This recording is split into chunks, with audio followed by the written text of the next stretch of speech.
भी मानने वाले बहुत हुए। क्या बोलता है चारवा? खाओ पियो और ऐश करो, जिंदगी को दम लगाकर जियो। शराब पीने का मन कर रहा है शराब पियो, मदिरा पान करने का मन कर रहा है वो कर लो, बुरा बोलने का मन कर रहा है किसी को बोल दो, मन की भड़ास निकाल दो, क्योंकि जिंदगी एक ही है। वो चारवाक बोलता है। पर क्या ऐसा सभी व्यक्ति करने लगे तो जिंदगी आसान हो जाएगी? तो जिसका जो मन आएगा वो करेगा, जिसका जो मन आएगा। तो मेरा जो मन होगा वो मैं करूंगा, आपका जो मन होगा वो आप करेंगे, तो क्या शिष्टाचार वहां डेवलप हो पाएगा? तो चारवाक के भी बहुत सारे फॉलोवर्स हुए हैं, ऐसा मैं समझना कि उसके फॉलोवर्स नहीं है। यहां तो सिर्फ बातों की महत्ता है, आपके बातों कहने का ढंग क्या है, आपके बात करने का अंदाज क्या है, कि आप ज्यादा से ज्यादा लोगों को कन्विंस कर पाते हो या नहीं कर पाते। अगर आप कन्विंस कर पाते हो तो आपकी बातों की वैल्यू है, अगर आप कन्विंस नहीं कर पाते तो आपकी बातों की वैल्यू नहीं है।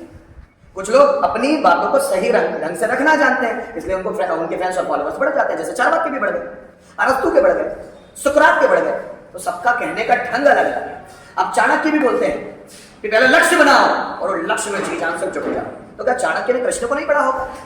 पढ़ा होगा, लेकिन समय, परिस्थिति और संजोग, कृष्ण यही भगवत गीता में सबसे ज्यादा बोलते हैं, समय, परिस्थिति और संजोग। जो समय बोल रहा है वो करना पड़ेगा। अगर समय की डिमांड है युद्ध करना तो करना पड़ेगा, और अगर समय की डिमांड है भागना तो भागना पड़ेगा। समय की डिमांड है भागना तो भागना पड़ेगा।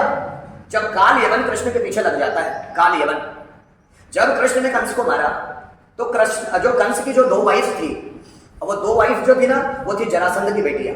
मतलब जो कंस थे ना, कंस के ससुर थे जरासंध, और जरासंध उस वक्त पूरे भारत का सबसे शक्तिशाली राजा था। उसका दिमाग खराब हुआ कि एक 18 साल के लड़के ने मेरे जवाई को खत्म कर दिया। तो जो जरासंध है उसका दिमाग खराब हो गया, उसने सेना के साथ गया कृष्ण को मारने के लिए मथुरा। लेकिन कृष्ण राजा नहीं बने, उन्होंने अपने नाना अग्रसेन को राजा बना दिया। 18 साल के थे कृष्ण जब उन्होंने अपने मामा कंस को मारा। लेकिन जो उनके मामा कंस थे वो जरासंध के जवाई थे। तो जरासंध का दिमाग खराब हुआ, कृष्ण को मारने के लिए आया। और जब कृष्ण को मारने के लिए आया तो कृष्ण मथुरा छोड़ के भाग गए, क्योंकि अगर भागते नहीं तो जरासंध पूरी मथुरा को तबाह कर देता। और उस वक्त मथुरा में लोग कितने रहते थे?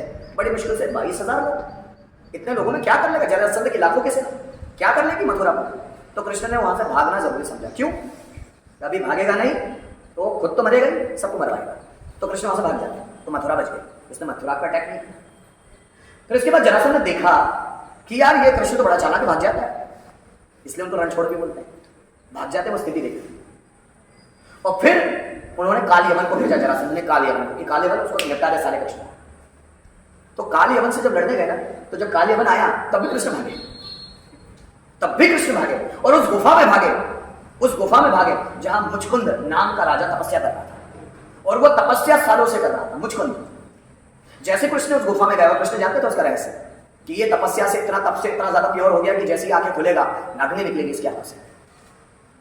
और जब वो तपस्या कर रहे थे तो कृष्ण ने अपना जो वो क्या बोलेंगे कपड़ा होता है अपने ऊपर जो वो ओढ़ के रखते थे, वो कपड़ा जाके मुचकुंद पे डाल दिया। और काल यवन उस गुफा में दौड़ते दौड़ते आया और कृष्ण पीछे जाके छुप गए।